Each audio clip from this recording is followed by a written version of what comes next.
This is మహిజా. Welcome to voice of Andhra. CM Chandrababu తన డేటాను చోరీ చేసి క్రెడిట్ తీసుకుంటున్నారని మాజీ సీఎం జగన్ ఇటీవల విమర్శించారు. వైసీపీ హయాంలో తీసుకున్న చర్యల వల్లే ఇప్పుడు విశాఖకు గూగుల్ డేటా సెంటర్ వస్తుందన్నారు. అలాగే భోగాపురం విమానాశ్రయానికి శంకుస్థాపన చేయడంతో పాటు భూసేకరణ R&Rకు 900 కోట్ల రూపాయలు ఖర్చు చేశామన్నారు. అదేవిధంగా 40 లక్షలకు పైగా ఉద్యోగాలు కల్పించామని చెప్పారు. మరి జగన్ మాటలపై ప్రజలు ఏమనుకుంటున్నారో వైకే టీవీ నిర్వహిస్తున్న వాయిస్ ఆఫ్ ఆంధ్ర స్పెషల్ ప్రోగ్రాంలో తెలుసుకుందాం. వాయిస్ ఆఫ్ ఆంధ్ర కార్యక్రమానికి స్వాగతం. నేను ప్రసాద్ ఆకుల. రాష్ట్రంలో సీఎం చంద్రబాబు నాయుడు మాజీ ముఖ్యమంత్రి వైఎస్ జగన్మోహన్ రెడ్డి డేటాను చోరీ చేసి క్రెడిట్ తీసుకుంటున్నారని నిన్న ప్రెస్ మీట్లో ఆరోపించారు. దీనికి సంబంధించి రాష్ట్ర ప్రజలు ఏమనుకుంటున్నారో ఇప్పుడు చూద్దాం. రాష్ట్రంలో వైఎస్ఆర్ పాలనలో గత 5 ఏళ్లలో రోడ్ల పరిస్థితి ఒకటి చాలు మన ఉదాహరణ. ఎంత అధ్వానంగా ఉన్నాయి, ఎంతమంది యాక్సిడెంట్లో ప్రాణం కోల్పోయారు. అదే ఈ సంవత్సరాల టైంలో ఎన్డీఏ గవర్నమెంట్ వచ్చిన తర్వాత గుంటలు రిపేర్ చేయని, కొత్త రోడ్లు లేని ఒక దారి తీసుకొచ్చారు. నువ్వు జాబ్ క్యాలెండర్ అన్నారు ఎవ్రీ ఇయర్. 5 ఏళ్లలో ఎవరికన్నా జాబ్ క్యాలెండర్ ప్రకటించి ఆ పరీక్షలు పెట్టి టీచర్లకు కానీ ఎవరికైనా నాకు ఉద్యోగం ఇచ్చావా? చేయలే. లిక్వరు కంప్లీట్ నేను అసలు నిషేధం అన్నావు. నిషేధం అని కల్తీ మద్యం తీసుకొచ్చి అనేక మందికి అనారోగ్యానికి కారణం అయ్యి అనేక మంది ప్రాణాలు కోల్పోయారు. నిజంగా అది గవర్నమెంట్ హత్యలనే చెప్పాలి. పోతే అసలు కారణమే లేకుండా కేసులు. ఎవరన్నా ఈ గవర్నమెంట్ ఇది చేస్తుంది, ఈ తప్పు, మాకు అన్యాయం జరుగుతుందని ఎవరన్నా వాయిస్ చెప్తే వాళ్ళని తీసుకెళ్తే అల్లారేపటికి జైల్లో వేసేవాళ్ళు. అర్ధరాత్రి పూట గోళ్ళ దూకెళ్ళటమే. పోలీసులు ఒక 300 మంది 400 మందిలో అది చంద్రబాబు లేదు, అచ్చెన్నాయుడు లేదు, లేకపోతే కొల్లు రవీంద్ర లేదు, లేకపోతే ఇంకొక మన ఆయన చైర్మన్ ఉన్నాడు అది సంగం డైరీ ఆయన. సంగం డైరీ వీళ్ళకి ఎందుకండి ఆక్యుపై చేసుకుంటారా? ఎంత చక్కగా మెయింటైన్ చేస్తున్నారు. వాళ్ళకు ఒక హాస్పిటల్ పెట్టి రైతులందరికీ ఆరోగ్యం ఇస్తూ వాళ్ళకి పాలు ధరలు మంచి ధరలు ఇస్తూ చేస్తున్నారు.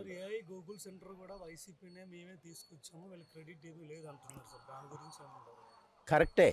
తీసుకొస్తే 5 ఏళ్లలో నువ్వు ఎందుకు ఎస్టాబ్లిష్ చేయాలా? గూగుల్ని తీసుకొచ్చావు, ఇక్కడే రాజధాని తీసుకొచ్చినాయి అన్నీ నువ్వు చేసావు, ఎందుకు ఎస్టాబ్లిష్ చేయాలా? నిన్న చెప్తున్నాడు నాది ఉత్తర కోస్తాలో విమానాశ్రయం, దాని పేరేంటి గోపాల్, భోగాపురం నేనే తెచ్చాను. 5 ఏళ్ళు ఇంతకు కట్లా. వాళ్ళ సంవత్సరంన్నరలో అంతా ఎస్టాబ్లిష్ చేసి ఓపెనింగ్ కాకపోతుంది రేపు జనవరికి. ఇంతకు కట్ల ఇవన్నీ జనం టాలీ చేసుకుంటున్నారు. ఇవన్నీ తెచ్చినాయి ఏం కాదు, అవన్నీ నేను తెచ్చినాయి ఏం చేస్తున్నానని చెప్తున్నారు. జనం అంతా పిచ్చితనంగా లేరు. ఇవాళ ఏ ఒక్కటి చిన్నది జరిగినా వెనకంటే పేపర్ చదువుకోవాలి, లేకపోతే ఏ టెలిగ్రామ్ ద్వారానో ఇంకో ద్వారానో మెసేజ్ వస్తే ఎవరో మా బోటాలు చెబితే తెలుస్తుంది విలేజర్స్లో. ఇవాళ విలేజ్లో కార్మికుడి దగ్గర నుంచి రైతు దగ్గర నుంచి ప్రతి వాళ్ళకి కూడా సీమ కదిలితే ఆంధ్రప్రదేశ్లో ఏం జరుగుతుంది, చంద్రబాబు ఏం చేస్తున్నాడు, లేకపోతే లోకేష్ ఏం చేస్తున్నాడు, లేకపోతే జగన్ బాబు ఏం చేస్తున్నాడు అనేది సోషల్ మీడియా ప్రతి వాళ్ళకి అందుబాటులో వచ్చింది. ప్రతి ఒక్కటి గమనిస్తున్నారు, వేరీ చేసుకుంటున్నారు. ఈ సంవత్సరంన్నరలో సరే జగన్ అన్నది పక్కన పెట్టేయండి, వాస్తవం అవునా కదని, ఎన్ని లక్షల కోట్ల ప్రాజెక్టులు తీసుకొచ్చాడు ఆయన. అమరావతికి కానీ, లేకపోతే ఉత్తరాంధ్రలో ఇండస్ట్రీస్ కానీ, ఎలక్ట్రానిక్ ఇండస్ట్రీస్ కానీ, వైజాగ్లో మన ఐటీ పరిశ్రమలు కానీ. ఇప్పుడు చెబుతాను, నేను చెప్తా ఎంత గొప్పతనం ఏం కాదు, ఇవన్నీ నేనే చేసేసాను అని చెప్తా. మాట ఏముంది, నోరి నా నాలికగా మడం తిట్టి అట్టని మాట్లాడవచ్చు. ఇలాంటి పరిస్థితుల్లో రాష్ట్రాన్ని ఒక గాడిలో పెడుతున్నందుకు మనం అందరం కూడా సంతోషం. ఇది పార్టీలకు అతీతంగా చెప్తున్నాం. ఇది చంద్రబాబు, పవన్ కళ్యాణ్, లోకేష్, లేకపోతే ఇంకొకళ్ళు మోడీకి అంత. రెండోది ఇంకోటి ఏంటంటే, గత 5 ఏళ్లలో రాష్ట్రానికి ఏమి ఇవ్వకపోయినా చంద్రబాబు టైంలో, ఇప్పుడు ఎన్డీఏ గవర్నమెంట్లో మాత్రం కేంద్ర గవర్నమెంట్ ఏది అడిగితే అది నిమిషాల మీద ఆర్డర్ చేసిస్తుంది. దానికి మాత్రం ప్రత్యేకించి నేను నరేంద్ర మోడీ గవర్నమెంట్కి ప్రత్యేకంగా ధన్యవాదాలు తెలుపుతున్నాను. రాజకీయాలు ఎప్పుడూ ఉంటాయి, తప్పులు ఉంటాయి, ఒప్పులు ఉంటాయి. వాళ్ళు ఏది కావాలన్నా రైల్వే ప్రాజెక్టులు కానీ, రోడ్లు కానీ, వాళ్ళ గడ్కరీ ఉన్నాడు. మాకు ఆంధ్రప్రదేశ్లో ఔటర్ రింగ్ రోడ్డు కావాలన్నా, ఇంకో 4 లేన్స్ కావాలన్నా, బందరు 6 లేన్స్ చేయాలన్నా, అయితే హైదరాబాద్ టు విజయవాడ మళ్ళీ 4 లేన్స్ ఆ రోజున చెప్తే చేయలేకపోయారు మీరు. నేను ఆ రోజునే చెప్పాను, చంద్రబాబు నిజంగా ఆ రోజున అడిగాడు 4 లేన్స్ చేసేటప్పుడు. ఎప్పటికీ 6 అంటే కాదులో ఇప్పుడు 4 లేన్స్ కానివ్వండి అని వాజ్పేయి గారు అట్లా ఇచ్చారు. మళ్ళీ ఇప్పుడు 6 లేన్స్ అడగంగానే ఇచ్చారు. అసలు వాళ్ళ చెయ్యనిదంటూ లేదు సెంట్రల్ గవర్నమెంట్. దానికి మాత్రం ప్రత్యేక అభినందించాలి. అన్ని గ్రాంట్స్ మళ్ళీ ప్రత్యేకించి ఒక 25,000 కోట్లు గతంలో ఏషియన్ బ్యాంకు, వరల్డ్ బ్యాంకు ఇచ్చారు. మళ్ళీ నిన్న 35,000 కోట్లు మన ఈ ఉడా దగ్గర నుంచి కానీ ఈ సంస్థలు, అనేక సంస్థల బ్యాంకులు వాళ్ళందరూ కూడా మళ్ళీ 35,000 కోట్లు మళ్ళీ ఇవ్వటానికి ముందుకు వచ్చి మళ్ళీ ఎంఓఎల్ చేస్తున్నారు. ఎన్ని గవర్నమెంట్లు వచ్చినా ఒక్కటి విషయం తెలుసుకుంటున్నాం, రైతులకు మాత్రం సపోర్ట్ ప్రైస్ ఇవ్వమని చెప్పి నరేంద్ర మోడీ గారిని కోరుకుంటున్నాం. అన్ని పంటలకి అది ఒక్కటి మాత్రం ఏ గవర్నమెంట్ వచ్చినా చేయలేకపోతుంది. రైతు పరిస్థితి చాలా అధ్వాన్నమైన పరిస్థితుల్లో ఉంది. అది చంద్రబాబు ఉన్నాయి, లేకపోతే లోకేష్ ఉన్నాయి, ఎవరిని వాళ్ళ గతులు మాత్రం అలాగే ఉంటున్నాయి. మరి ఇప్పుడు ఈ తుఫాన్లో ప్రధానంగా రోడ్లు, కమ్యూనికేషన్స్ రోడ్లు అన్నీ పోయినాయి. అదొకది. ప్రధానంగా నష్టపోయింది ఫార్మరు. ఈ నేషనల్ కెలామిటీ వచ్చినప్పుడు ఎక్కువగా నష్టం జరిగేది ఏంటంటే ఈ పంటలకి, వాణిజ్య పంటలని మాగానే. అందులో ఇప్పుడు అంతా పంటలకు వచ్చే టైం వరి కానీ ఇవన్నీ కూడా చాలా నష్టం జరిగింది. అది రాష్ట్ర గవర్నమెంటు, కేంద్ర గవర్నమెంటు దయచేసి వాళ్ళకి తక్షణం సాయం చేస్తే చాలా బాగుంటుందని నేను భావిస్తాను. మామూలుగా ఇంతకుముందు చంద్రబాబు నాయుడు గారు చేసిన పథకాలు కూడా ఆయన ఫాలో అయ్యాడుగా. కొన్ని పథకాలు జగన్మోహన్ రెడ్డి గారు కూడా ఫాలో అయ్యాడు. అట్లాగే వీటిలో కొన్ని మంచి పథకాలు ఉన్నాయనుకోండి, ఆయన కొంచెం పెంచి జాగ్రత్త చేసి పెంచవచ్చు. ఇప్పుడు స్కూల్స్ ఉన్నాయి, పిల్లలు ఉన్నారు. అంతకుముందు ఈయన ఒక పిల్లవాడు ఉంటే ఈ డబ్బులు ఇచ్చాడు. ఏది 13,000 12,000 మనిషికి అమ్మఒడి ఇచ్చాడు. మరి ఎంతమంది పిల్లలు ఉంటే అంతమందికి ఇస్తున్నాడు. ఆయన పథకమా ఈయన పథకమా? పథకం అంటే ఆయనేమో 5,000 ఇస్తే ఈయనేమో 20,000 ఇస్తున్నాడు. అట్లాగే రైతు ఉంది పథకం. అప్పుడు అంతకుముందు మోడీతో కలిపి ఆయన 13,000 ఎంత వచ్చింది అప్పుడు. ఇవాళ ఈయన 20,000 ఇస్తున్నాడు. ఈయన కొత్తగా పెట్టుకున్నట్టే కదా పథకం. ఆయన పెట్టింది ఏముంది, అదే పేరు అది ఉండొచ్చు, తర్వాత ఆ పేరు మార్చుకోవడం కానీ ఏదన్నా కానీ. అట్లాగే అన్న క్యాంటీన్ ఉంది, మరి వీళ్ళు పెట్టుకుందే కదా. పాత పథకం జగన్మోహన్ రెడ్డి గారి పథకం కాదు కదా అది, అది చంద్రబాబు నాయుడు పథకమే కదా అది. అట్లా ఏదైనా ఇప్పుడు అట్లాగే ఇప్పుడు తుఫాన్ వచ్చింది, జగన్మోహన్ రెడ్డి గారు పలకరీటాకి వెళ్ళారు. పలకరీటాకి వెళ్ళటానికి యుద్ధం చేయటానికి వెళ్ళాలా? ఒక 100 కార్లు, అలా 10,000 మంది జనం ఎలా పలకరిస్తారు వెళ్ళేది? అక్కడ ఇబ్బందులు పడి జనం నానా బాధపడుతుంటే, ప్రజల్లో పడిపోయి ఇబ్బందులు పడుతుంటే నువ్వు సానుభూతిగా 10 మందో 20 మందినో ఏ ఊరు వెళ్తున్నావు ఆ ఊరు కార్యకర్తలను అందరినీ సేకరించి ఆ ఊళ్ళో ఉన్న బాధలు సాధక బాధకాలన్నీ నువ్వు చూసి వాళ్ళతో మాట్లాడి ఏదైనా గవర్నమెంట్ చేయకపోతే నువ్వు గవర్నమెంట్ మీద పోరాటం చేయొచ్చు. అది ఏమీ లేకుండా మామూలుగా ఇంటి దగ్గర బయలుదేరిన దగ్గర నుంచి పోరాటంతోనే వెళ్తున్నావు అక్కడికి. పోరాటం కోసం వెళ్తున్నావు తప్ప వాళ్ళని పలకరీయడానికి సింపతి ఉందా ప్రజల మీద?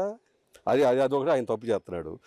ఈయన పథకం ఆయన చేయొచ్చు, ఆయన పథకం ఈయన చేయొచ్చు. మంచి పథకాలు ఎవరైనా అమలు చేస్తే మంచిది. ఇప్పుడు ఆయన చేసిన పథకాలన్నీ ఈయన రద్దు చేసేసి కొత్త పథకాలన్నీ పెట్టాడు జగన్మోహన్ రెడ్డి గారు. కానీ ఆయన పథకాలు ఆయన అమలు చేసుకుంటున్నాడు. అదేం తప్పేం లేదు. ఆయన పథకాలు ఆయనే చేస్తున్నాడు. స్టేట్ అంతా కూడా అభివృద్ధి అవ్వాలంటే ఆయనే చేస్తున్నాడు. ఆయన టైంలో 5 సంవత్సరాలు మనుషులకు కనీసం వాక్ స్వాతంత్ర్యం లేదు. మేము బయటకు వచ్చి మాట్లాడదామంటే కొంచెం భయపడ్డాం, ఏమంటారో ఏంటో అనేది. అదే వాళ్ళు లేదు.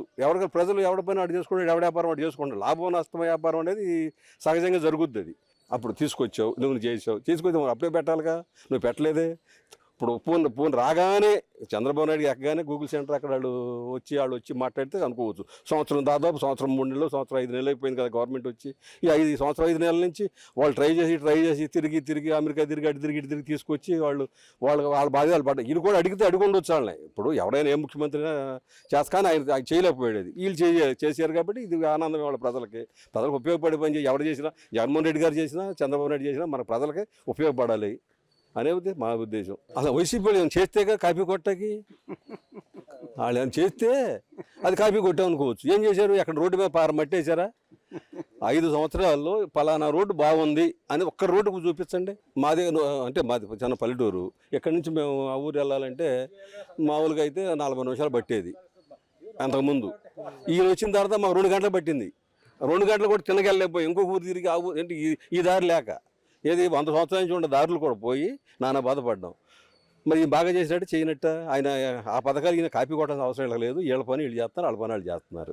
మన తుఫాన్ వచ్చింది కదా, ఇంతకుముందు మామిడి తోటలు అవి వస్తే చిత్తూరు జిల్లాలో బాగా రేట్లు లేవు అని చెప్పేసి చంద్రబాబు టైంలోనే అక్కడికి వెళ్ళి టన్నుకు 2,000 రూపాయల చొప్పున గవర్నమెంట్ ఇచ్చింది. అక్కడ రైతులను ఆదుకోవడం కోసం గవర్నమెంట్ చేసింది. అదే మా నూజివేడ్ తాలూకాలో కూడా పోయింది. ఇక్కడ మాకు ఉన్నాయి తోటలు, మావి పోయినాయి. ₹1 రాలా మాకు. పెట్టుబడి పెట్టాం, చాలా పెట్టుబడులు పెట్టాం, ఊరినే పోయినాయి. ఇక్కడ ఇవ్వాలి మరి ఆయన. అది చంద్రబాబు తప్పే. అక్కడ ఇచ్చావు, నువ్వు ఇక్కడ ఇవ్వాల. అది నువ్వు సమన్యాయం చేయలే. అక్కడ నీ జిల్లాలో న్యాయం చేసుకున్నావు, ఇక్కడ మా జిల్లాలో అన్యాయం జరిగింది మాకు. మా పార్టీ సమస్య కాదు ఇక్కడ ఇది. అట్లాగే ఇప్పుడు ఉంది, ఈ పొలాలన్నీ పోయినాయి తుఫానికి. నువ్వు వెళ్ళావు, చంద్రబాబు నాయుడు గారు వెళ్ళాడు, చూశాడు, ఏదో వాళ్ళకి ఏదో 5,000 10,000 చెప్పాడు, ఏదో గవర్నమెంట్ ఏం చేయగలదో అది గవర్నమెంట్ చేసింది. అదే మాకు కూడా పోయింది. మాది నూజివేడు తాలూకా, పత్తి ఉంది మాది, సీడ్ పత్తి వేస్తాం. సీడ్ పత్తి ఎకరానికి 3.5 లక్షలు పెట్టుబడి అవుద్ది సీడ్ విత్తనం తయారు చేయడానికి. అది మొత్తం పడిపోయి ₹1 రాదు. మొత్తం పెట్టుబడి ఇప్పుడు దగ్గర 2,25,000 అయింది ఎకరానికి. కానీ మమ్మల్ని పలకరించేవాడు లేడు, చూసేవాడు లేడు, ఇచ్చేవాడు లేడు. మా నియోజకవర్గంలో మంత్రి గారు ఉన్నారు, ఏం మాట్లాడేవాళ్ళు లేరు. అది పరిస్థితి. అంటే అందరికీ న్యాయం చేయాలని మా కోరిక.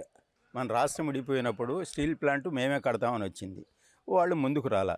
వాళ్ళు కడతామేంటి, నేనే కడతానని చెప్పి 3 సార్లు శంకుస్థాపన చేసావు. నీ సొంత కడప జిల్లాలో కడప స్టీల్ ప్లాంట్ కట్టావా? వాళ్ళు కట్టబోతున్నాడు చంద్రబాబు నాయుడు. అట్లాగే ఇప్పుడు ఈ సంవత్సరాల టైంలో ఆంధ్రప్రదేశ్కి ఎన్ని నిధులు తెచ్చాడు, ఎన్ని ప్రాజెక్టులు తెచ్చాడు. ఒక్క నిమిషం కూర్చుంటున్నాడా ఈ సీఎం, ఆంధ్ర సీఎం? ఈ క్షణం అమరావతి సెక్రటరీ ఉంటే 2వ రోజున లండన్లో ఉంటున్నాడు, లేకపోతే సింగపూర్లో ఉంటున్నాడు, లేకపోతే ఇంకో కంట్రీకి వెళ్తున్నాడు. మా రాష్ట్రానికి రండి, మీకు కావాల్సిన వసతులను ఏర్పాటు చేస్తాం, మాకు పరిశ్రమలు. అట్లాగే అందరూ ముందుకు వచ్చి అనేకమైన పరిశ్రమలు పెడతానికి ముందుకు వచ్చి ఎంఓఎల్ చేసుకున్నారు. గత గవర్నమెంట్ వాళ్ళ ఐడియాలజీ ఏంటంటే దోసుకోవటం, లేకపోతే అన్నీ కూడా ఆక్రమించటం, ప్రభుత్వాలు ఆక్రమించటం, గడ్లు ఆక్రమించడం. అంతేగాని అది వీళ్ళు కాపీ కొట్టలేదు కదా.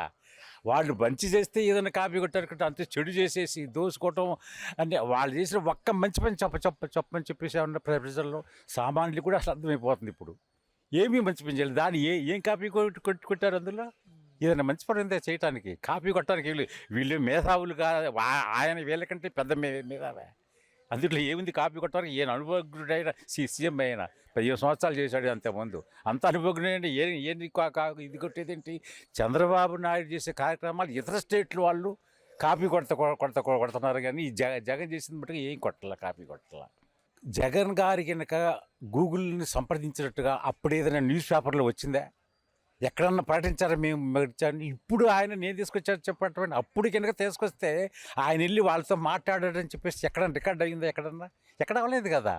మరి అవ్వకుండా ఇప్పుడు ఆయన చెబితే ఏ విధంగా అవుతుంది? ఏ పేపర్ అయినా చూసి అప్పట్లో జగన్ గారు వెళ్ళి ఆయన ప్రభుత్వంలో ఇంకెవరన్నా వెళ్ళి ప్రతినిధులు వెళ్ళి వాళ్ళతో మాట్లాడినట్టుగా, వాళ్ళ గూగుల్ సంప్రదించినట్టుగా ఎక్కడ ఉందా? అరే ఇక్కడ ప్రభుత్వం వచ్చిన తర్వాత అక్కడ మన తెలుగు వాళ్ళతో సంప్రదించి లోకేష్ ఆయన కూడా విద్యావంతుడు, అక్కడ చదువుకున్న వ్యక్తులు కాబట్టి ఆయనకున్న సర్కిల్లో, పెద్ద కంపెనీలు ఉన్న సర్కిల్లో సీఈఓలతో మాట్లాడి అది ఏ విధంగా తీసుకొచ్చాడో అది తీసుకొచ్చాడు. మళ్ళీ సెంట్రల్ గవర్నమెంట్ వాళ్ళ యొక్క సహకారం తీసుకొని ఆయన తీసుకొచ్చాడు. అంతేగాని ఇంకెవరి దాకా తీసుకొచ్చింది కాదు. వాళ్ళు ఊళ్ళు తెలుగుదేశం వాళ్ళే ఈ 15 నెలల్లో ట్రై చేసి తీసుకొచ్చిన సామర్థ్యం. కొత్తగా రావటం అంటే బాబు, ఇది చాలా ప్రైమరీ స్టేజ్లో ఉన్న స్టేట్ ఇది. దీనికి కొత్తగా రావడానికి ఇంతకుముందు కనుక చంద్రబాబు ఫస్ట్లో నీకు 5 సంవత్సరాలు తీసుకొచ్చినప్పుడు ఇది అమరావతి గురించి కానీ దాని మీద ఆయన స్థానికంగా చేసినప్పుడు చాలా 33,000 ఎకరాల నుంచి ఇచ్చినప్పుడు కూడా చాలా చేశాడు. కానీ అది ఒక్కసారి ఇది మన ఒక ఇల్లు కట్టాలంటేనే 3 సంవత్సరాలు 4 సంవత్సరాలు పడుతుంది. ఒక క్యాపిటల్ నిర్మించాలంటే 2 సంవత్సరాలు పడుతుంది. ఆయన పునాదులు వేసే టైంలో మళ్ళీ ఎలక్షన్ అయితే నాకు ఒకసారి అవకాశం ఉండని చెప్పేసి ఏదో అన్ని పథకాలు ఫ్రీబీస్ అన్నీ కూడా ప్రకటించేసరికి జనాలు ఏం చేశారంటే ఒక్కసారి అని చెప్పేసి ఇచ్చారు. ఆ ఒక్కసారిలో ఆయన ఏదన్నా క్రియేట్ చేస్తాడేమో చూస్తే ఒక్కసారి కూడా ఆయన ఏం చేయలేదు. కాబట్టి ఇంకా అసలు ఆయన సోదులోకి రాకుండా, ఆయన అసలు 11 సీట్లతో సోదరులు లేకుండా అసలు స్టేట్ నుంచే ఆయన అసలు వెలగొట్టేలాగా చేశారు. ఇప్పుడు ఆయన అసలు సోదరులు లేకుండా ఉన్న వ్యక్తిని ఈ టీవీ వాళ్ళు మీరందరూ కూడా ఏదో పని కోసం చేస్తారు, కానీ జనాలు అందరూ కూడా మర్చిపోయారు. ఆయన దానికి అసలు ఏమి ఇవ్వకూడదు, వాల్యూ ఇవ్వకూడదు. ఆయన ప్రతిపక్షంలోకి వచ్చి శాసనసభలోకి వచ్చి నువ్వు ఏదైనా చేస్తేనే కదా నువ్వు చెప్పేది. నువ్వు శాసనసభకే రాకుండా నువ్వు దొంగసాటుగా వచ్చి నువ్వు చేసేటువంటి శాసనసభలోకి వచ్చి చేసేదే చట్టబద్ధత. దొంగసాటుగా నువ్వు చేసే స్పీచ్లన్నీ కూడా చట్టబద్ధత కాదు. ఆ చట్టబద్ధంగా టీవీలు, మీ టీవీల యొక్క దీనికోసం ఎగ్జిస్టెన్స్ కోసం ఆయన ఏదో ఇంపార్టెన్స్ ఇస్తున్నారు. కానీ అసలు సామాన్య ప్రజలు జగన్ను వైకాపా అసలు మర్చిపోయారు. అసలు ఇప్పుడు అంతా కూడా స్టేట్ ఏ విధంగా డెవలప్మెంట్ చేస్తావో అని అరే బ్రహ్మాండంగా వాళ్ళు అన్ని కంట్రీస్ తిరిగి అన్ని బ్రహ్మాండంగా క్రియేటివిటీగా వాళ్ళు చేస్తుంటే స్టూడెంట్స్ కానీ పెద్దలు కానీ మన పిల్లలకి మంచి భవిష్యత్తు వాళ్ళు ఆలోచిస్తుంటే మీరు పని బాట లేకుండా ఆయనకి ఏదో మట్టి పూసుకొని బాగా ఈ బురదలో ఉన్న అతను మీరు నీళ్ళు చల్లి అతనికి పెద్ద షో చేస్తున్నారు. దాన్ని ఇగ్నోర్ చేయండి అసలు టీవీ వాళ్ళు. వైకాపాని కానీ జగన్ కానీ ఇగ్నోర్ చేయడం. అలాంటి వ్యక్తి మన స్టేట్కి పెద్ద శత్రు, స్టేట్కే కాదు మన ఇది భారతదేశానికి పెద్ద శత్రువు. ఏ స్టేట్లోకి వెళ్ళినా దోసుకొని వందల కోట్లు వేల కోట్లు దోసుకున్న వ్యక్తి, బోల్డెన్ ఈడీ కేసులు ఉన్న వ్యక్తి. అలాంటి వాళ్ళని ఒకసారంటే మా వాళ్ళు ఏదో చేసేసి ఒక్కసారి ఇది చేసుకున్నారు. ఇంకా అతని సోదరులు కూడా రాని మన స్టేట్ గవర్నమెంట్, మన ఆంధ్ర ప్రజలు తెలుగు వాళ్ళు మర్చిపోయారు అసలు. అలాంటి వ్యక్తిని మీరు హైలైట్ చేసేసి ఆయనకి వీవీఐపీ ట్రీట్మెంటే ఇవ్వకండి. చెప్పు మీరు అసలు జనాలకి అందరికీ అర్థమై తాగుబోతే చిన్నవాడి దగ్గర నుంచి పెద్దవాడి వరకు స్టేట్ బ్రహ్మాండంగా చేస్తారని చెప్పేసి రోజుకో రకంగా కొత్త పథకాలు పెట్టి అందరికీ బాగా అందుతుంటే ఉద్యోగులు కానీ ఇది కానీ అసలు అందరినీ బట్టలు తీసుకొడతాయి లేకపోతే అది కొడతా ఇది కొడతా. నువ్వు వచ్చేది ఎందుకు? మళ్ళీ వస్తే కొట్టడానికి వస్తున్నావా? ఆ జనాలకు అర్థమైపోయింది. ఇప్పుడు జనాలకి బీపీ లేకుండా ఇప్పుడు ఆరోగ్యంగా బ్రహ్మాండంగా ఉంది, ఫ్రీగా వచ్చి మాట్లాడుతున్నారు. ఇంత ఫ్రీగా నేను మాట్లాడుతున్నానంటే నాకు హక్కు ఉంది. ఇప్పుడు ఇంతకుముందు నేను మాట్లాడితే తెల్లారిపాటుకలు ఉండేవాడు కాదు. అంత ప్రజలు మీకు కూడా ఉండేవాళ్ళు కాదు. మీరికైనా రికార్డ్ చేస్తే అంత భయంకరమైన స్టేట్లో ఉండి ఇప్పుడు బ్రహ్మాండంగా స్వేచ్ఛగా ఉంటే మీరు అతన్ని జగన్ గురించి చెబుతారేంటే బాబు? అలాంటి వ్యక్తి గురించి చెప్పకండి బాబు. అదే మన స్టేట్కి అలాంటి వ్యక్తి వద్దు బాబు. అది నమస్తే. గత ప్రభుత్వాన్ని ఐడియాలజీ ఫాలో అయ్యేంత మూర్ఖులు కాదు ప్రజెంట్ గవర్నమెంట్.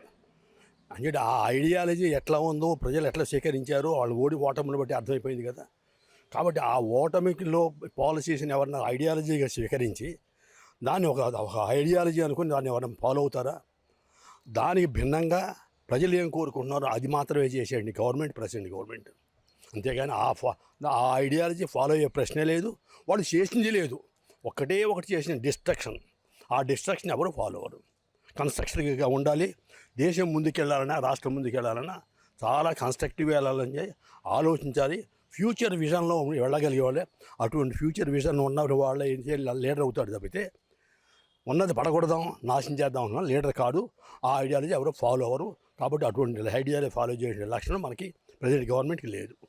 లాస్ట్ గవర్నమెంట్ వస్తే పూర్తి అయ్యి ఏదైనా వచ్చి రావాలి కదా. చెప్పుకోవడానికి నేను చెబుతాను, ఆకాశాన్ని నేనే సృష్టించాను, సూర్యుడు నేనే సృష్టించాను అంటే ఉపయోగం ఏంటి? అది కాదుగా. అక్కడ కనపడాలి. గూగుల్ కానీ, డేటా సెంటర్ కానీ, భోగావరపు ఆయన ఏమైనా అడుగుపడిందా? ఎంత ప్రోగ్రెస్ జరిగింది? ఆయన హయాంలో ఎంత పర్సంటేజ్ జరిగింది? పోలవరం కానీ, క్యాపిటల్ కానీ ఎంత పర్సెంటేజ్ వర్క్ నడిచిందని చెప్పమనండి. దాన్ని బట్టి అర్థమయ్యేది ఆ యొక్క ఎఫిషియన్సీ ఎట్లా తేలిపడుతుంది. చేసిన పనులు క్లియర్గా చెబుతున్నాయి. ఆ ప్రజలు ఎట్లా స్వీకరించారనేదే వాళ్ళ ఓట్ల శాతాన్ని బట్టి తెలిసిపోయింది. ఓటమే ఒక ప్రత్యక్ష నిదర్శనం. అంతకన్నా వేరే నిదర్శనమే లేదు. లాస్ట్ గవర్నమెంటు కక్షల కార్పణ్యాన్ని మాత్రమే ఆధారం చేసుకుని పరిపాలన సాగించేది గవర్నమెంటు. కక్ష కార్పణ్యాలు పక్కన పెట్టి ప్రజలకి ఏం కావాలి, ప్రజల అవసరం ఎట్లా తీర్చాలి, మన ఈ రాష్ట్రాన్ని ముందుకు ఏ విధంగా తీసుకెళ్ళాలి, ప్రజల జీవన ప్రమాణాలు ఎట్లా పెంచాలి, ఆ దృష్టిలోనే వెళ్ళే ప్రభుత్వం ఇది. కాబట్టి ఆ ప్రభుత్వానికి ఈ ప్రభుత్వానికి సంబంధమే లేదు. ఏ విధంగానే పోలికలు లేవు. ఇప్పుడు జగన్మోహన్ రెడ్డి అనే అతను ఒక పరిపాలకుడా? ఆయన చేసిన పరిపాలన ఏంటో ఈ ప్రజలందరికీ తెలియదా? ఒక డాక్టర్ సుధాకర్ రెడ్డిని మాస్క్ అడిగినందుకు హింసించి హత్య చేయటం పరిపాలన, లేకపోతే పొలాల్లో వేసే రాళ్ల మీద ఆయన బొమ్మలు వేయటం పరిపాలన, పిల్లల పుస్తకాల్లో ఆయన బొమ్మలు వేసి పుస్తకాలు అమ్మటం పరిపాలన, ప్రజల డబ్బుతోటి ట్యాక్సులతోటి వచ్చినటువంటి డబ్బుతోటి ఋషిఖండం మీద 500 కోట్లు ఖర్చు పెట్టి బిల్డింగ్ కట్టడం పరిపాలన, తాడేపల్లిలో నీ ఇంటి చుట్టూతో ఫెన్సింగ్ వేసుకొని, నీ ఇంటి చుట్టూతో రోడ్లు వేసుకొని 50 కోట్లు 100 కోట్లు ఖర్చు పెడతాం పరిపాలన. అసలు నువ్వు పరిపాలకుడివేనా? నువ్వు చదువుకున్నావా? ఏమైనా చదువు సంఖ్యలు ఉన్నాయా నీకు?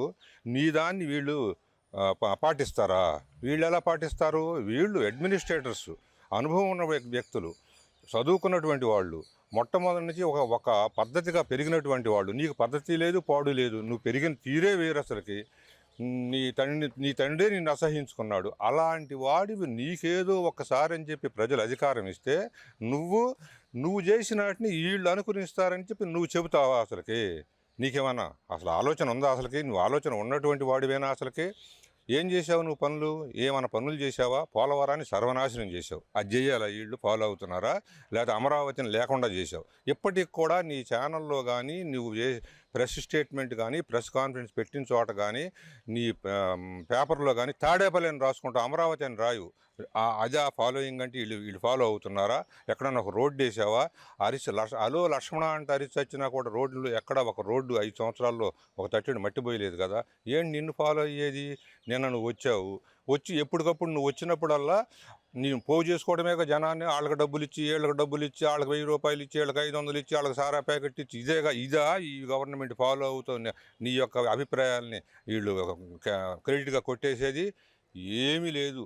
అంతా క్రిమినల్ మైండ్, క్రిమినల్ ఆలోచన. ఆ పార్టీకి పనిచేసేటటువంటి నాయకులను కూడా అలాగే తయారు చేశావు నువ్వు. కొంతమంది మంచి వాళ్ళు ఉండేవాడు, వాళ్ళు కూడా అలాగే తయారైపోయారు. ఎక్కడ చూసిన కేసులు, ఏ కేసుని కూడా వీడు తప్పు చేశాడు, నువ్వు తప్పు చేశావు కాబట్టి నేను మా పార్టీలో ఉంచుకోమని చెప్పి అన్నది లేదు. వాళ్ళందరినీ నీ లోపలే ఉంచేసుకొని ఆఖరి చంపి డోర్ డెలివరీ చేసుకొచ్చినా కూడా ఆయన కూడా ఎమ్మటేసుకొని తిరుగుతున్నావు నువ్వు. నిన్ను ఫాలో అయ్యేది ఏంటి? అసలుకి నీకు ఏం తెలుసని ఫాలో అవ్వాలి? ఏమన్నా ఒక ఇన్వెస్ట్మెంట్ చేసి తీసుకొచ్చావా? మరి 4 సార్లు అక్కడికి వెళ్ళొచ్చావు, ఎక్కడికి దుబాయ్ ఎక్కడికో 4 సంవత్సరాలు. ఏమన్నా ఒక్క ఇన్వెస్ట్మెంట్ తీసుకొచ్చావా అని చెబుతావు. మరి చేస్తే నువ్వు 5 సంవత్సరాలు ఏం చేసావు? ఎందుకు చేసావు? అసలుకి ఎక్కడ చేసావు నువ్వు? నీకేమన్నా నీవు ఎవడన్నా మాట్లాడావా? ఎవరితో అన్నా మాట్లాడుతుంది తెలుసా నీకు? వాళ్ళతోటి నీకు ఎంతవరకు నీ దొంగ పనులు చేసుకోవడం తెలుసు, నీ దాచుకోవడం తెలుసు. నువ్వు చేసిన దాన్ని కాదని ఇప్పుడుకి 12 సంవత్సరాల నుంచో 14 సంవత్సరాల నుంచో కనీసం కోర్టుకు హాజరకోకుండా ఆ కేసు నడుపుతున్నావు, ఎఫ్ఐఆర్ లేకోకుండా. ఇది నీ నేర్పరితనం. అంతేగాని పరిపాలనలో నీ నేర్పరితనం ఏమీ లేదు. ఎవరికి ఏం ఒరిగింది ఏమీ లేదు, ఎవరికి వచ్చింది లేదు. ఎంతవరకు నువ్వు చేసిందల్లా దుష్టతనం. కాబట్టి నిన్ను ప్రజావేదిక పడగొట్టిన కాడి నుంచి మొదలు పెడితే ఎక్కడైనా నువ్వేమన్నా కన్స్ట్రక్టివ్గా ఒక పని చేసింది ఉందా? ఎన్ని వేల కోట్లు ఇవాళ ఆ పోలవరం నష్టం కింద లెక్క. పోలవరం కాస్టు అదేది 4000 కోట్లే అవ్వచ్చు మళ్ళీ కడితే. కానీ 2 సంవత్సరాలు వెనకబడిపోవటం వల్ల దాని మీద వచ్చే పంట ఎంత, ఆదాయం ఎంత, ఇదంతా ఎంత పోయింది అసలుకి? ఎక్కడన్నా నువ్వు అసలు ఒక చేసిన పని ఏముంది అసలుకి? సచివాలయాలు అన్నావు, ఎక్కడన్నా ఒక బిల్డింగ్ కట్టావా? ఆ బిల్డింగ్లు ఏమైనా పనికి వచ్చేటట్టు ఉండయా? స్కూళ్ళల్లో ఉన్నటువంటి క్లాస్ రూములు పెట్టి 10 సచివాలయాలు పెట్టావు. ఆ సచివాలయాలు ఆ స్కూల్ స్టూడెంట్స్ ఎంత బాధపడ్డారు, తల్లిదండ్రులు ఎంత బాధపడ్డారు? తల్లిదండ్రులను సారా కొట్లు కాడ పెట్టావు. అదే నీ సారా కొట్లలో నువ్వు చేసిన అభివృద్ధి. ఇవన్నీ చెప్పుకుంటూ పోతే చాలా ఉన్నాయి. కాబట్టి అతని వలన ఈ రాష్ట్రానికి ఏమీ లేదు, అతను వచ్చేది లేదు, ఈ రాష్ట్రంలోకి మళ్ళీ ప్రవేశించేది లేదు. ఏదో ప్రజలు ఒక్కసారి నమ్మారు, రేపు ఒక వ్యవహారం అంతా వేరుగానే ఉంటుంది. ఇప్పుడు లాస్ట్ గవర్నమెంటు ప్రపోజల్స్ పెట్టుండొచ్చు, కంపెనీలు వచ్చి ఉండొచ్చు, కానీ వాళ్ళు వెలుగులో తీసుకురాలేదు. చేసి ఉండొచ్చు కాదంటలా, కానీ ఇప్పుడు అది ఇంప్లిమెంట్ చేసింది వీళ్ళు. ఆ కంపెనీలు తీసుకురావడం కానీ, ఇండస్ట్రీలు తీసుకురావడం కానీ. ఇప్పుడు మొక్క ఇంగానే సరికాదు కదా, దాని పోషణ అనేది ముఖ్యం. దాన్ని పెంచాలి, పెద్ద చేయాలి, దాని యొక్క బాగోగులు అన్నీ చూసుకోవాలి. వీళ్ళు ఆ గవర్నమెంట్ మీద ఎక్కువ చొరవ చూపించారు. వాళ్ళు చేస్తే వాళ్ళ ప్రపోజల్ తెచ్చి ఉండొచ్చు, కానీ దాన్ని ఇంప్లిమెంట్ చేయడంలో కానీ, దాన్ని ముందుకు తీసుకెళ్ళడంలో కానీ వీళ్ళు బాగా చేశారని మా అభిప్రాయం. ఇప్పుడు వాళ్ళు తీసుకొచ్చామంటానికి ఆధారాలతో సహా పెట్టవచ్చు, తప్పులేదు. ఇదిగో పలానా టైంలో మేము గూగుల్ వాళ్ళు కలిసాము, వాళ్ళు యాక్సెప్ట్ చేశారు, అది మా ద్వారా వచ్చింది అని వాళ్ళ ఆధారాలతో పెడితే ఎవరు పబ్లిక్ కానీ పొలిటీషియన్లు కానీ ఎవరైనా కూడా నమ్ముతారు దాన్ని. అట్లా ఆధారాలు లేకుండా మేమే వెళ్ళాం, మేమే తెచ్చామంటే కరెక్ట్ కాదు. ఆధారాలు చూపించారు, పలానా సంవత్సరం పలానా డోటర్ మేము గూగుల్ వాళ్ళు కలిసాము, లేదా ఇంకొకరిని కలిసాము, పలానా ఇండస్ట్రీతో కలిసాము, వాళ్ళు ఇక్కడ చెప్పారు, ఇదిగో మేము చేసిన పనులు ఇవ్వని ఆధారాలు చెప్పాలి. నోటి మాటలు అనేవి కరెక్ట్ కాదు. ఇప్పుడు ఈ గవర్నమెంట్ స్పీడప్ చేస్తుంది బాగా. ఇంతకుముందు డూయింగ్ ప్రాసెస్, ఇప్పుడే స్పీడప్ డూయింగ్ అని పెట్టి వీళ్ళు చాలా ఫాస్ట్గా వెళ్తున్నారు. ఫాస్ట్గా వీళ్ళు టాలెంట్ ఏంటో నిరూపించుకోవాలి అన్నది వర్క్ పరంగా కానీ, దేని పరంగా కానీ, ఫండ్స్ తీసుకురావడంలో కానీ. మరి ఇప్పుడు లాస్ట్ గవర్నమెంట్ తెచ్చామంటున్నారు, బాగానే ఉంది. వాళ్ళు ఫండ్స్ ఎంతవరకు తెచ్చారు, కేంద్రం నుంచి ఎంత అనుమతులు తీసుకున్నారు అనేది కూడా వాళ్ళు ఆధారాలు చెప్పాలి. వీళ్ళు చేసిన దానికి ఆధారాలు కనబడుతున్నాయి. సెంట్రల్ గవర్నమెంట్ ఫండ్స్ కానీ, లేదా వీళ్ళు చేసిన పనులు కానీ, వీళ్ళు తిరుగుళ్ళు కానీ అన్నీ కూడా ఎవిడెన్స్ ఉన్నాయి, ఆధారాలు పక్కాగా. అట్లా వాళ్ళు కూడా పెడితే బాగుంటుంది. ఈ గవర్నమెంట్ వచ్చిన తర్వాత ఇండస్ట్రీలు వస్తున్నాయి, కంపెనీలు వస్తున్నాయి, ఉద్యోగ అన్ఎంప్లాయ్మెంట్ తీరుతుంది. తర్వాత రోడ్లు వేశారు, ఎవరికి ఏ తుఫాన్లు వచ్చినా ఏది వచ్చినా చాలా అలర్ట్గా చేస్తున్నారు. ఈ గవర్నమెంట్ అన్నీ మంచిగా చేస్తుందండి. చంద్రబాబు నాయుడు గారు, బీజేపీ, జనసేన పార్టీ వీళ్ళందరూ కూడా చాలా ఐకమత్యంగా చక్కగా ప్రభుత్వాన్ని చాలా బాగా నడుపుతున్నారు. వైసీపీ టైంలో ఏమీ రాలేదండి, ఒక ఇండస్ట్రీ రాలేదు, ఒక కంపెనీ వాళ్ళు చెప్పడం వరకే కానీ పనులు అయితే ఏం జరగలేదు. ఈ తెలుగుదేశం, జనసేన, బీజేపీ ప్రభుత్వం ఉమ్మడి ప్రభుత్వంలో అన్ని పనులు మన విమానాశ్రయాలు కానీ మరి గూగుల్ కానీ ఎంతోమంది ఎంప్లాయీస్, ఎంప్లాయీస్కి ఎంతోమంది ఉపయోగం అనమాట. ఎంతోమందికి నిరుద్యోగులకు ఉపయోగం జరుగుతుంది, ఎంతో ఉపయోగపడుతుంది ఈ ప్రభుత్వం. అలాగే ఆటో వాళ్ళకి డబ్బులు ఇవ్వటం కానీ మరి ఉచిత బస్సు కానీ అన్నీ వాళ్ళు చెప్పిన 6 కూడా పూర్తి చేశారు, బాగా చేస్తారు. లాస్ట్ గవర్నమెంట్ పథకాలంటూ ఇచ్చాడు, జనాన్ని దేశాన్ని అప్పుల పాలు చేయడం తప్ప అతను ఉపయోగపడింది ఏం లేదండి. లాస్ట్ గవర్నమెంట్ అన్ని గొడవలు, కక్ష సాధింపులు ఈ తప్ప అతను చేసింది ఏం లేదు. బాగా నచ్చింది. చక్క ప్రజలకి అన్ఎంప్లాయ్మెంట్ తీరుస్తున్నారు, ఉద్యోగాలు ఇస్తున్నారు చదువుకున్న వాళ్ళకి. తర్వాత రోడ్లు వేశారు. తర్వాత ఏదన్నా తుఫాను విషయంలో మరి చాలా బాగా చేస్తున్నారు, నష్టపరిహారాలు ఇచ్చుకుంటూ. ఉమ్మడి ప్రభుత్వంలో చాలా మంచిగా బాగా జరుగుతుంది. కూటమి ప్రభుత్వ హయాంలో సంక్షేమం, అభివృద్ధి, పెట్టుబడులు విపరీతంగా వస్తున్నాయని కూడా ప్రజలందరూ అంటున్నారు. ముఖ్యంగా కక్షాదింపు రాజకీయాలకు కూటమి ప్రభుత్వం దూరంగా ఉంది. అదేవిధంగా రాష్ట్ర అభివృద్ధి ధ్యేయంగా ముందుకు వెళ్తుందని కూడా ఆ ప్రజలందరూ చెప్తున్నారు. వైఎస్ఆర్ కాంగ్రెస్ పార్టీ లాంటి పార్టీకి రాజకీయాల్లో ఉండే అర్హత లేదని కూడా చాలామంది చెప్తున్న పరిస్థితి కనిపిస్తుంది. వీడియో జర్నలిస్ట్ మౌలితో ప్రసాద్ ఆకుల, వైకే న్యూస్, విజయవాడ.